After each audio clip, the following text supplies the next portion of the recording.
My mother was just telling me yesterday that when I was 5 months old in her womb, a miracle happened. She was going from my father's house to her father's house, and it was the rainy season. It is customary in India for the first child to be born at the maternal father's home, so although it was the rainy season and very difficult, no roads, and she had to go on a horse, the sooner she went, the better. If she waited longer, then it would have become more difficult. So she went with one of her cousin brothers. In the middle of the journey was a big river, the Narmada. It was in flood. When they reached the boat, the boatman saw that my mother was pregnant, and he asked my mother's cousin brother, "What is your relationship?" He was not aware that he would get into trouble, so he simply said, "We are brother and sister." The boatman refused. He said, "I cannot take you because your sister is pregnant. That means you are not two, you are three."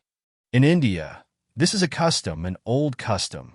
Perhaps it started in the days of Krishna, that one should not travel on water, particularly in a boat, with one's sister's son. There is a danger of the boat sinking. The boatman said, "What guarantee is there that the child in your sister's womb is a girl and not a boy? If he is a boy, I don't want to take the risk, because it is not a question only of my life. 60 other people are going in the boat. Either you can come or your sister can come. Both I won't take." On both sides there were hills and jungle, and the boat used to go only one time a day. In the morning it would go, and the river is really vast at that point, and then it would come back by the evening. The next morning it would go again, the same boat. So either my mother had to remain on this side, which was dangerous, or go on that side, which was just as dangerous. So for 3 days they continued to ask him, beg him, saying that she was pregnant and he should be kind. He said, "I can't help it. This is not done.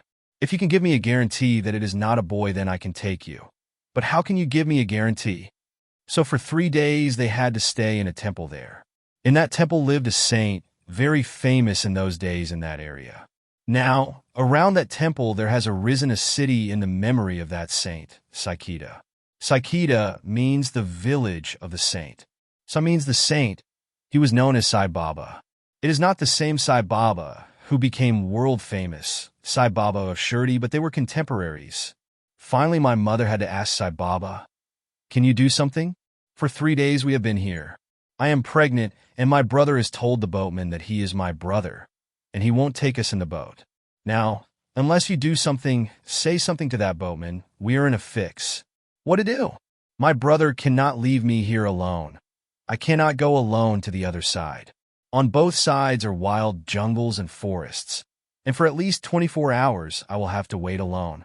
I never met Sai Baba, but in a way I did meet him. I was 5 months old. He just touched my mother's belly. My mother said, "What are you doing?" He said, "I am touching the feet of your child." The boatman saw this and said, "What are you doing, Baba? You have never touched anybody's feet." And Baba said, "This is not anybody, and you are a fool. You should take them to the other side. Don't be worried. The soul that is within this womb is capable of saving thousands of people, so don't be worried about your 60 people. Take her." So my mother was saying, at that time I became aware that I was carrying someone special.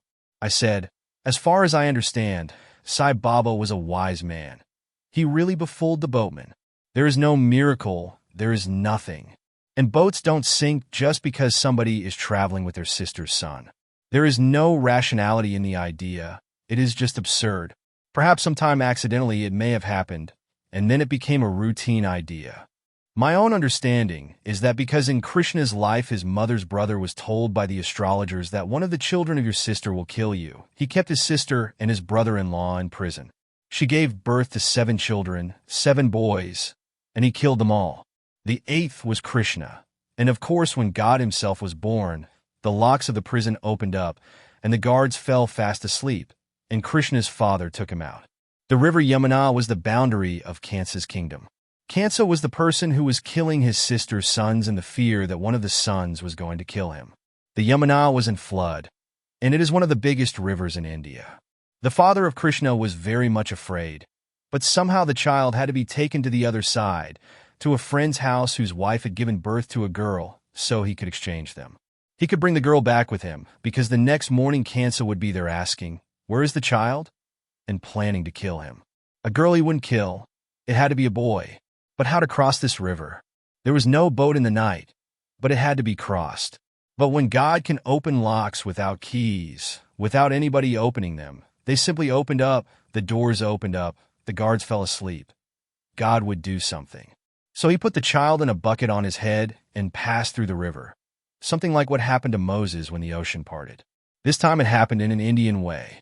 It could not have happened to Moses because that ocean was not Indian, but this river was. As he entered the river started rising higher. He was very much afraid. What was happening? He was hoping the river would subside, but it started rising. It went to the point where it touched the feet of Krishna. Then it receded. This is the Indian way. It cannot happen anywhere else. How can the river miss such a point? When God is born and passing through her, just giving way is not enough, not mannerly. Since that time, there has been this idea that there is a certain antagonism between a person and his sister's son, because Krishna killed Kansa. The river was crossed, it subsided, it favored the child. Since then, rivers are angry against maternal uncles. All the rivers of India. And that superstition is carried even today. I told my mother, one thing is certain, that Sai Baba must have been a wise man and had some sense of humor. But she wouldn't listen. And it became known in the village what had happened. And to support it, after 1 month another thing happened which. In life, there are so many coincidences out of which you can make miracles. Once you are bent upon making a miracle, then any coincidence can be turned into a miracle. After 1 month, there was a very great flood, and in front of my mother's house in the rainy season it was almost like a river. There was a lake and a small road between the lake and the house. But in the rainy season so much water came that the road was completely like a river, and the lake and the road became merged into one. It was almost oceanic. As far as you could see, it was all water. And that year, perhaps India had the biggest floods ever. Floods ordinarily happen every year in India. But that year a strange thing was noted, that floods started reversing the river's flow of water. The rains were so heavy that the ocean was not able to take the water as quickly as it was coming. So the water at the ocean front was stuck. It started flowing backwards. Where small rivers fall into big rivers, the big rivers refused to take the water because they were not able even to contain their own water. The small rivers started moving backwards. I have never seen it. That one also I missed. But my mother says that it was a strange phenomenon to see the water moving backwards. And it started entering houses. It entered my mother's house. It was a double-storied house, and the first story was completely full of water. Then it started entering the second story. Now, there was nowhere to go, so they were all sitting on the beds, the highest place that was possible there. But my mother said, if Sai Baba was right, then something will happen. And it must have been a coincidence that the water came up to my mother's stomach and then receded. These two miracles happened before I was born, so I have nothing to do with them. But they became known. When I was born, I was almost a saint in the village. Everybody was so respectful. People were touching my feet, even old people. I was told later on that the whole village has accepted you as a saint. Misery 14.